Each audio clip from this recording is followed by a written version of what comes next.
ቢስሚላህ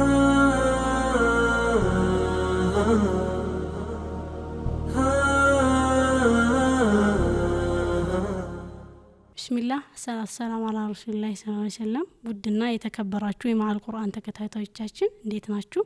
ሰላም አለይኩም ወራህመቱላሂ ወበረካቱ። ባላችሁበት ያላህ ሰላምታ ይድረሳችሁ። ከዚህ በፊት ማዕል ቁርአን ላይ የተለያዩ ወንድ ሐፊዞችን እያቀረብን ቆይታ እንዳደረግን ይታወሳል። አሁን ደግሞ በተለየና በአማረ መልኩ በሴቶች ሐፊዛትን እያቀረብን ቁርአን ከሴቶች ጋር ያለውን ግንኙነት የምናስመለክታችሁ ይሆናል። እኔ ኢልሃም መሐመድ ከእናንተ ጋር የሴቶችን ቆይታ ምን ይመስላል እያልኩኝ በአዘጋጅነትም ቆይ ይሆናል። አብራችሁ እንድትቆዩና ቆይታችሁ ከኛ ጋር እንዲሆን ምርጫችሁ እንድታደርጉን ደግሞ መልእክታችን ነው። ዛሬ ስለ መርየም የምንተዋወስ ይሆናል። ኢንሻአላህ አብራችሁን ቆዩ።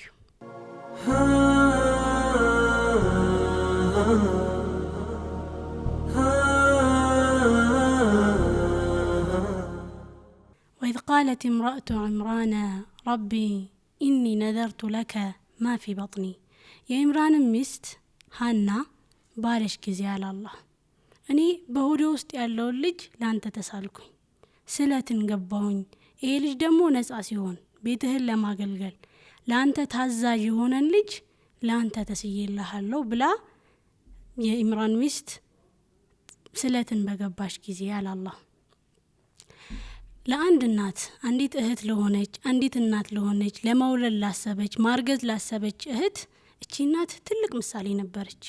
ልክ ልትወልድ ልታረግዝ ስታስብ በሆዷ ልጅ እንዳለ ስታስብ የተናገረችው አንድ ለአላህ Subhanahu Wa Ta'ala ቃል የገባችለት ነገር ነበረ። እኔ ልጄን ከወለድኩኝ ያንተን የሆነ ልጅ ከሰጠኸኝ ወንድ ልጅ ከሰጠኸኝ ላንተ በስለት አቀርባለሁ አለች። ሂማ የሆነ ለኔ እንዲንከባከበኝ እኔን ትልቅ ደረጃ እንዲያደርሰኝ ብላል ነበር። ለኛ ለሴቶች ምርጥ ምሳሌ አድርጎ አላህ Subhanahu Wa Ta'ala የኢምራን ሚስት እኮ እንዲያለች ብሎ ቁርአን ላይ ያስቀምጠልን። ከዛም በኋላ እቺ እናት በሙሉ መተማመን ወንድ ልጅ ነበር ይሰጠኛል ብላ ያሰበችው። በፍጹም ሴት ትሆናለች የሚል ህልም እንኳን አልነበራትም በጭንቅላቷ ውስጥ። فلما وضعتها الى الله በወለደቻት ጊዜ ግን قالت ربي اني وضعتها انثى እኔ እኮ ሴት ሆና ወለድኳት አለች። እዚች ጋም ደግሞ አንድ ነገር እንረዳለን። አላህ ሴት ልጅ እንደሰጣት ታውቃለች። የተሰጣት ሴት ልጅ እንደሆነ ታውቃለች። አላህ እንደሚያውቅም ታውቃለች። ግን ሀና ምን አይነት ሴት ነበረች? የደረሰባትን የሆነችውን ነገር ሁሉ ወደ አላህ ሮጣ ሄዳ የምትናገር አይነት ሴት ነበረችና አላህ እንደሚያውቅ ያወቀች ሄዳ ነገረችው። ሸክዋዋን ስሞታው ለሷ አቀረበች። ይታይ ሶልዳት እኮ ሴት ሆና አገኘዋት። የተመኘሁት የፈለኩት ወንድ ልጅ ነበር፣ ግን ስትመጣ ሴት ሆና አገኘዋት አለች። አላህ ይህን ቃሏን ቁርአን ላይ ያሰፈረ። فلما وضعتها قالت ربي اني وضعتها انثى ሴት ሆና ወለድኳት ሴት ሆና አገኘኋት። والله اعلم بما وضعت وليس الذكر كالانثى አላህም ደግሞ ሴት እንደወለደች ያውቃል። የወለደችው ምን እንደሆነ ያውቃል። ሙፈሲሮቹ ምን ይላሉ እዚህ ጋር ሴት መሆኗን አላህ Subhanahu Wa Ta'ala ያውቃል ሲል ምንድነው ለማለት የፈለገው ይላሉ መሰላችሁ? በፍጹም ወንድ እንደ ሴት አይደለም። አላህ Subhanahu Wa Ta'ala የተሰጣት የፈለገችው የተመኘችው ነገር ወንድ ቢሆንም ነገር ግን አላህ Subhanahu Wa Ta'ala ሴትን ሲሰጥ መርየም ከወንድ የተሻለች መሆኗን አላህ ያውቃል ማለት ነው። وليس الذكر كالانثى ወንድም እንደ ሴት አይደለም ማለት ከብዙ ሺህ ወንዶች ላንቺ ለሃና መርየም የተሻለች ናት ይያላት ነው አላህ። ከብዙ ሺህ ቁጥር ከሚቆጠሩ ወንዶች ይልቅ መርየም ላንቺ የበለጠች የተሻለች ናት አላህ። وليس الذكر كالانثى ብሎ ገለጸው። ከዛ ግን ዱዓይን ተቀበለኝ ብላ ነበር መጀመሪያ። እኔ ወንድ ልጅን ተስይልሃለሁና ዱዓይን ተቀበለኝ ብላ ነበር። አላህ ምን አለ? فتقبلها ربها መርየምን ሲሰጣት ዱዓዋን ተቀብሎ ነበር። ከወንድ በላይ የሆነችን መርየም የተባለችን እንስት በመስጠት ዱዓዋን ተቀብሏታል አላህ። فتقبلها ربها بقبول حسن وأنبتها نباتا حسنا በመልካም አስተዳደግ አፋፋት። ዱዓዋን ተቀበላት በመልካም አስተዳደግ አፋፋት ይላል አላህ። መርየምን አላህ Subhanahu Wa Ta'ala እኔ ራሴ ነኝ ያፋፋዋት ይላል። ምን ያደረገ ነበር ያፋፋት?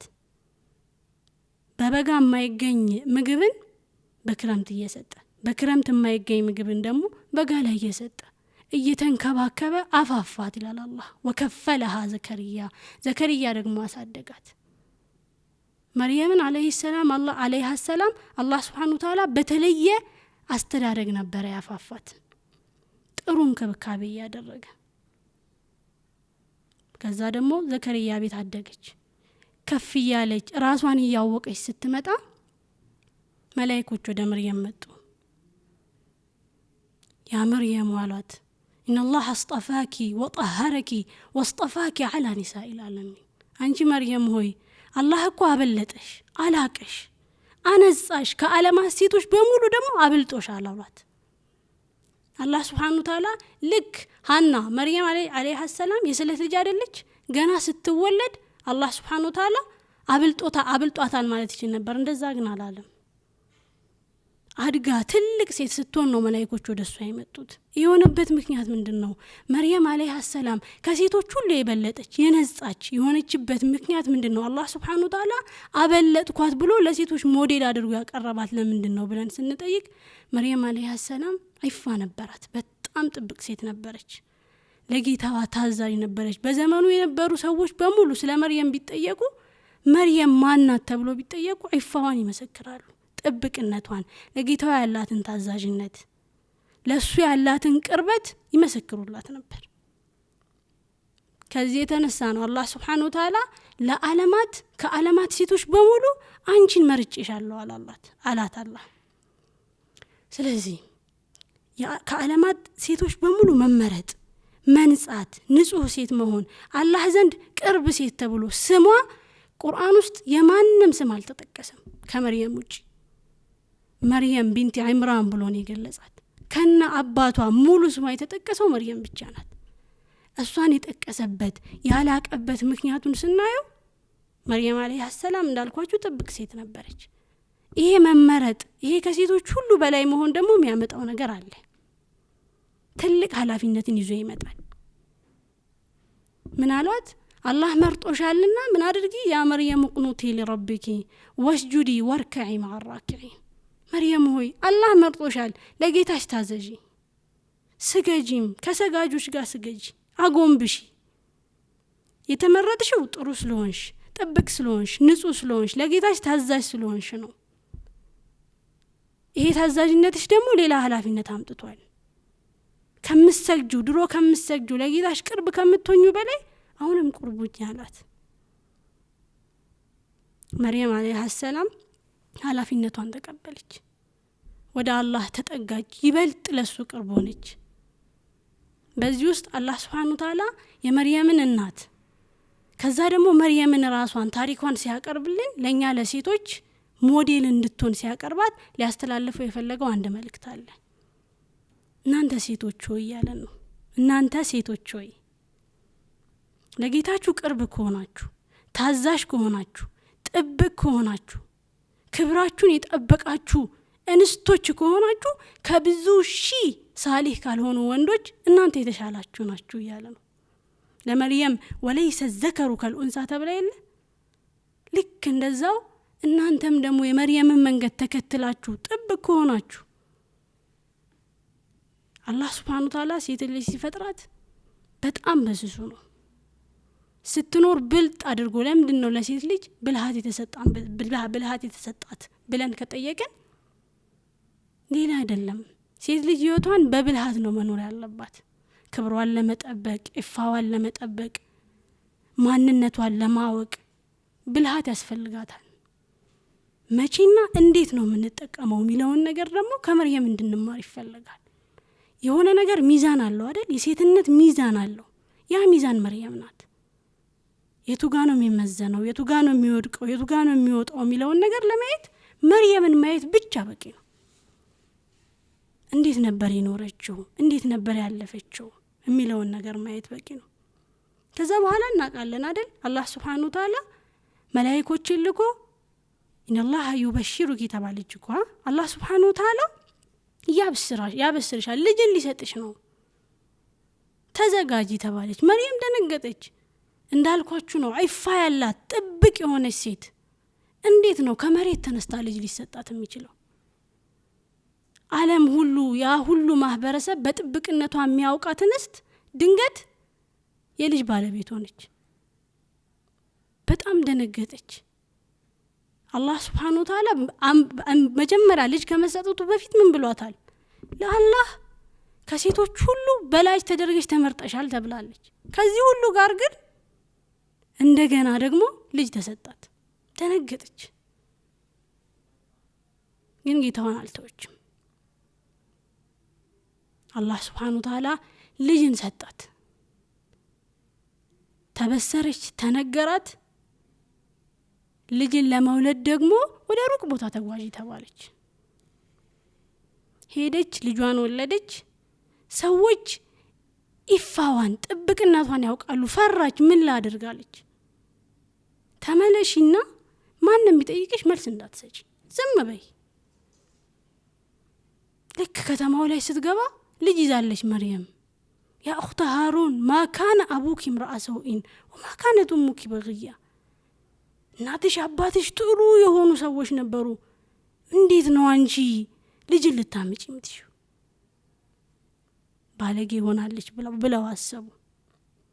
አላህ Subhanahu Wa Ta'ala ግን ልጇ እንዲያወራ አድርጎ እኔ አላህ ባሪያ ነኝ፣ እኔ ረሱል ተደርጌያለሁ፣ አላህ ነው ያለ ወንድ እንድፈጠር ያደረገኝ ብሎ እንዲመሰክር አደረገ ኢሳን አለይሂ ሰላም። መጀመሪያ ሲጀምር ምን ብያቸዋለሁ? ሐና ወንድ ልጅ እንዲኖረኝ ፈልጋለሁ ብላ ነበር አይደል? አላህ Subhanahu Wa Ta'ala ከወንድ ልጅ ለአንቺ ሴት ልጅ ትሻልሻለች፣ ከብዙ ወንዶች የምትሻል የተመረጠች የሆነች ሴት ልጅ እንደምትሰጣት አላህ ያውቃልና እሷ ትሻልሻለች አለ። ለሐና የልጅ ልጇን ከአምስቱ ነብያት ከትልልቅ ነብያቶች መካከል ትልቅ የሆነውን ነብይ ኢሳን አለይሂ ሰላም ሰጣት። አንዳንድ ጊዜ መጥፎ ናቸው ብለን የምናስባቸውን ነገሮች አላህ ይገለብጣቸውና ኸይር ያደርጋቸዋል።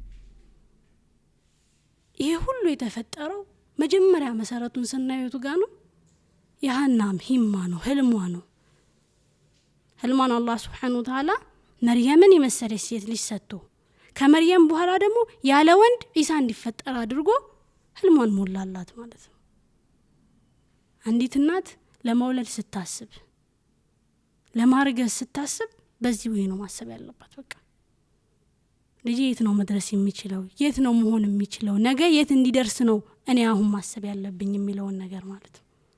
መርየም አለይሃ ሰላም እናቷ ሐናም ጭምር ለኛ ምርጥ ምሳሌዎቻችን ናቸው።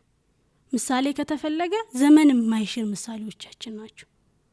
የዛሬው ፕሮግራማችን እዚህ ይሄንን ይመስል ነበር። በተለያዩ ታሪኮችና መሰል በሆኑ ትምህርቶች ካሁን በኋላ የምንገናኝ ይሆናል። ለዛሬ በቃናል። ሰላም አለይኩም ወራህመቱላሂ ወበረካቱ።